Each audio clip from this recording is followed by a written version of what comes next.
আমার কথা হচ্ছে তোমার কাছে সিন করার সময় আছে, তুমি দেখলে যে আচ্ছা এই মেসেজটা করেছে, তুমি সেটা রিপ্লাইটা করলে না কেন? তার কারণ তুমি এটা বলছো যে তুমি খুব ব্যস্ত আছো। তো তুমি যদি ব্যস্ত থাকো তাহলে তুমি মেসেজটা দেখার সময় পেলে কোথা থেকে? তুমি মেসেজটা দেখলে কি করে? চলো মেনে নিলাম যে তুমি চট করে দেখে নিলে, বাট তোমার কাছে এতটা সময় নেই রিপ্লাইটা দেবে, বিকজ অনেক বড় একটা মেসেজ করেছে বা কিছু ইম্পর্টেন্ট প্রশ্ন করেছে যেটার উত্তর তুমি এখন দিতে পারছো না। ঠিক আছে, তুমি পরে গিয়ে দাও, বাড়িতে গিয়ে তার মেসেজটা দেখো, তাকে তুমি রিপ্লাইটা করো। কেন মানুষ এরকম করে না আমি বুঝতে পারি না।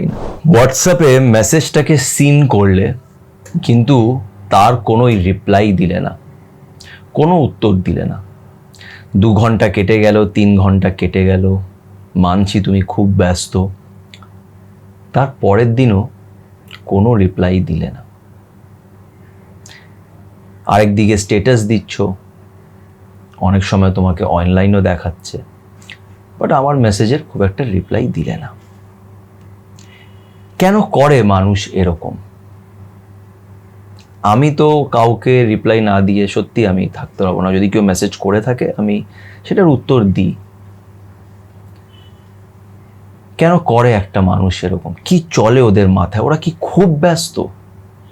খুব ব্যস্ত?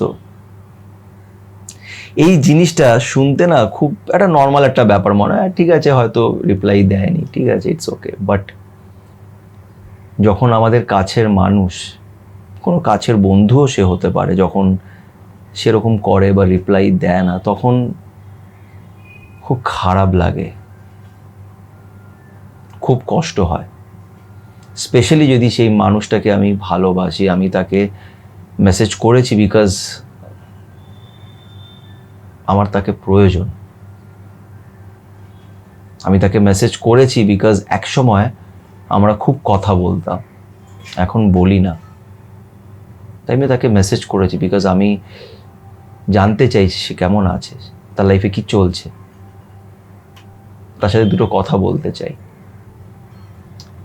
কিন্তু সেই মানুষটা মেসেজটাকে দেখছে কিন্তু উত্তর দিচ্ছে না। আজকে এই বিষয় নিয়ে একটু চর্চা করব, তাই ভিডিওটাকে অবশ্যই এন্ড অবধি দেখো। আর আরও একটা ছোটো রিকোয়েস্ট করবো, যারা যারা এখন পর্যন্ত আমার চ্যানেল সাথে সুমন্তকে সাবস্ক্রাইব করোনি তারা প্লিজ আমার চ্যানেলটাকে একটু সাবস্ক্রাইব করে দিও, এতে আমি অনেক মোটিভেশন পাবো। তো চলো আজকের ভিডিওটা শুরু করা যাক।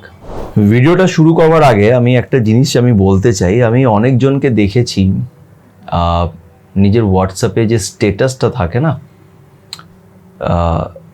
সেখানে দেখবে লিখে রাখে আর্জেন্ট কলস অনলি। আমি কাউকে ছোট করছি না, কারোর কাজকর্মকে ছোট করছি না, কিন্তু আমি অনেকজনকে এরকম দেখেছি যারা খুব নর্মাল অফিসে যায়, কাজ করে, অনেকজন বাড়িতে বসে কাজ করে, সারাক্ষণ রিলও দেখে, ফেসবুকে অনলাইনও থাকে, হোয়াটসঅ্যাপে অনলাইনও থাকে, ইনস্টাতে অনলাইন থাকে, তারা নিজের স্ট্যাটাসে লিখে রেখেছে আর্জেন্ট কলস অনলি। আর এরকম মানুষকেই যখন আমরা মেসেজ করি তখন আমি দেখেছি তারা সাধারণত রিপ্লাই দেয় না, অনেক ঘন্টা পরে, 4-5 ঘন্টা পরে গিয়ে রিপ্লাই দেয়। দেখো, আমি কাউকে জাজ করছি না, সবার আলাদা আলাদা পরিস্থিতি আছে। অনেকজন এরকম আছে যারা সত্যি, যাদের কাছে ফোন রিসিভ করা বা মেসেজ করার সময় নেই, কিন্তু তাদের দেখে, তাদের কাজকর্ম দেখে বোঝা যায় যে এই মানুষটা ব্যস্ত আছে। কিন্তু আমি একটা 22-23 বছরের ছেলেকেও দেখেছি যে নর্মাল নিজের লাইফে আছে, রিলস দেখছে, ঘুরছে ফিরছে, সে লিখে রেখেছে আর্জেন্ট কলস অনলি। দেখো, একটা জিনিস আমি বলতে চাই, আমি নিজে দেখো এমন কোনো সাকসেসফুল মানুষ নই, বা আমার কথা তুমি কেনই বা শুনবে, কিন্তু তাও এটা জাস্ট আমি শেয়ার করছি যে লাইফে না একটা জিনিস কখনোই করবে না, that is show off. Show off করবে না, এতে কোনো লাভ নেই। তুমি যদি সাকসেসফুল হও, তুমি যদি ভালো কাজ করো, মানুষ আপনার জানতে পারবে যে এই মানুষটা একটা আলাদা ব্যাপার আছে। মানুষ তোমাকে অটোমেটিকলি রেসপেক্ট দেবে। রেসপেক্ট আমরা কখনোই কিনে পাই না, রেসপেক্ট কেনা যায় না, রেসপেক্ট শো অফ করেও পাওয়া যায় না, রেসপেক্ট শো অফ করে পাওয়া যায় না। আর্জেন্ট কলস অনলিটার মানেটা কি? মানে আমি তোমাকে ফোনটা করব, তোমাকে তো ফোনটা তুলতে হবেই। ফোন করলে হয়তো তুমি ফোনটা তুলবে, বা তুমি যদি তুললে না, তুমি বুঝবে কি করে সেটা আর্জেন্ট ছিল কি ছিল না, তাই না? তো আমি জিনিসটা আমি ঠিক বুঝতে পারি না, এটা কেন মানুষ লেখে urgent call only, urgent call থাকলেই কল করো। What is this? তুমি কে? আই মিন কে মানে আবারও বলবো, কাউকে ছোট করছি না, বাট ঠিক আছে, কেউ তোমাকে ফোন করছে, ইফ ইউ আর বিজি তুমি তখন ফোনটা তুলো না। একটা সিম্পল জিনিস ভেবে নাও, তুমি আমাকে ফোন করছো, আমি তখন স্টুডিওতে আছি, কাজ করছি, কিছু একটা করছি, তো আমি হয়তো তোমার ফোনটা তুলতে পারছি না, তো আমি কি করবো? আমি তোমাকে পরে কল ব্যাক করে বলবো যে ভাই আমি ফোনটা তুলতে পারিনি বিকজ আমি তখন বিজি ছিলাম বা এই ছিলাম, এটাই তো। আর্জেন্ট কল মানেটা কি হয়? দরকারটা কি আছে এটা লিখে রাখার? আমি তোমাকে ফোন করবো, তুমি ব্যস্ত থাকলে ফোন তুলো না, পরে তুমি আমাকে কল ব্যাক করে নিও, দ্যাটস ইট, তাই না? কেন আমার জন্য যেটা আর্জেন্ট সেটা তোমার জন্য আর্জেন্ট নাও হতে পারে, তাই না? তো এই যে মানুষ এই জিনিসগুলো করে, এই যে নিজেকে একটু ব্যস্ততার মধ্যে দেখানোর চেষ্টা করে যে আমি খুব বড় কিছু কাজ করছি, I don't have that much time to talk with you and all, এটা আমার ভালো লাগে না। আর এই কথাটা আমি এই জন্যই বললাম, তার কারণ হচ্ছে যে দেখো, যেই মানুষটা তোমাকে ভালোবাসবে সেই মানুষটার কাছে তোমার জন্য সময় হবে, এতটা সময় হবে যে সে তোমার কল বা মেসেজের উত্তর যদি নাও দিতে পারে সেই মুহূর্তে, সে পরে তোমাকে একটা রিপ্লাই দেবেই, বা সে তোমার কলের উত্তরটা দেবে, সে তোমাকে কল ব্যাক করবে, বলবে যে বলো কি হয়েছে, কেন কল করেছিলে, তোমাকে এইভাবে ডিসরেসপেক্ট করবে না। এবার পয়েন্টে আসছি যে এই যে হোয়াটসঅ্যাপে এরা যারা করে, যে একটা মেসেজ পাঠালাম সিন করলো, আমার কথা হচ্ছে তোমার কাছে সিন করার সময় আছে, তুমি দেখলে যে আচ্ছা এরকম উত্তরটা দিয়েছে বা এই মেসেজটা করেছে, তুমি সেটা রিপ্লাইটা করলে না কেন? তার কারণ তুমি এটা বলছো যে তুমি খুব ব্যস্ত আছো। তো তুমি যদি ব্যস্ত থাকো তাহলে তুমি মেসেজটা দেখার সময় পেলে কোথার থেকে? তুমি মেসেজটা দেখলে কি করে? আমি এবার একটা কাজ করছি, আমি একটা রেকর্ডিং করছি, একটা মেসেজ এসছে, আমি রেকর্ডিংটা ছেড়ে মেসেজটা তো চেক করতে যাব না নিশ্চয়ই, তাই না? আর যদি মেসেজটা আমি দেখেও নি তাহলে আমি লিখে দেবো যে পরে কথা বলছি, দেন পরে ওকে মেসেজটা করব। তো আমার কথা হচ্ছে যে তুমি যদি ব্যস্ত থেকেও থাকো, ঠিক আছে, তো তুমি দেখলে কি করে মেসেজটা? চলো মেনে নিলাম যে তুমি চট করে দেখে নিলে, বাট তোমার কাছে এতটা সময় নেই রিপ্লাইটা দেবে, বিকজ অনেক বড় একটা মেসেজ করেছে বা কিছু ইম্পর্টেন্ট প্রশ্ন করেছে যেটার উত্তর তুমি এখন দিতে পারছো না, ঠিক আছে, তুমি পরে গিয়ে দাও, বাড়িতে গিয়ে তার মেসেজটা দেখো, তাকে তুমি রিপ্লাইটা করো। কেন মানুষ এরকম করে না আমি বুঝতে পারি না। আর আমি এটাও বিশ্বাস করি যে একটা নর্মাল বন্ধুও যদি আমাকে একটা মেসেজ করে, একটা সিম্পল কথাও লিখে থাকে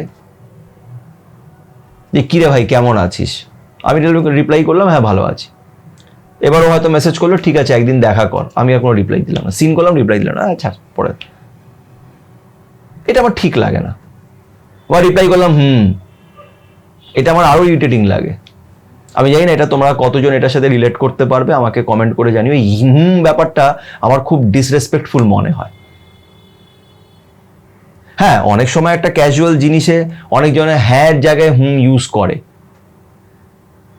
তুমি জিজ্ঞেস করে কিরে খেয়েছিস, কেউ হয়তো লেখে হ্যাঁ, কেউ হয়তো লেখে সেটা আলাদা ব্যাপার।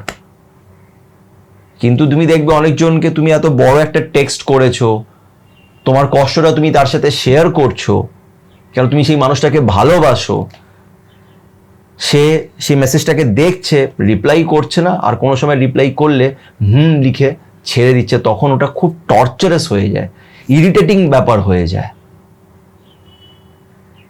দেখো একটা জিনিস মনে রেখো, মানুষকে না ডিসরেসপেক্ট করো না। তোমার বন্ধু, তোমার ভালোবাসা বা যেই মানুষই হোক না কেন, যে মানুষটা তোমার কাছের মানুষ বা একসময় কাছের মানুষ ছিল, তাকে না ডিসরেসপেক্ট করো না, কাউকেও ডিসরেসপেক্ট করো না। কেন কোনো মানুষকেও ডিসরেসপেক্ট করা, ইচ্ছেকৃতভাবে ডিসরেসপেক্ট করা, এইগুলো মানে তাকেই ডিসরেসপেক্ট করা, যে উপরে যিনি বসে আছেন, এরকম করো না। তুমি যত বড়ই মানুষ হয়ে যাক না কেন, যতই ব্যস্ত হয়ে যাও না কেন, তুমি তো আর প্রাইম মিনিস্টার নয় যে তোমাকে দেশ চালাতে হচ্ছে, 130-140 কোটি মানুষকে চালাতে হচ্ছে, এতটা ব্যস্ত তুমি নিশ্চয়ই নাও, তুমি একটা রিপ্লাই দিতেই পারো। মানুষকে ছোট করো না, ডিসরেসপেক্ট করো না, এতে তোমার লস, তার কিছু না।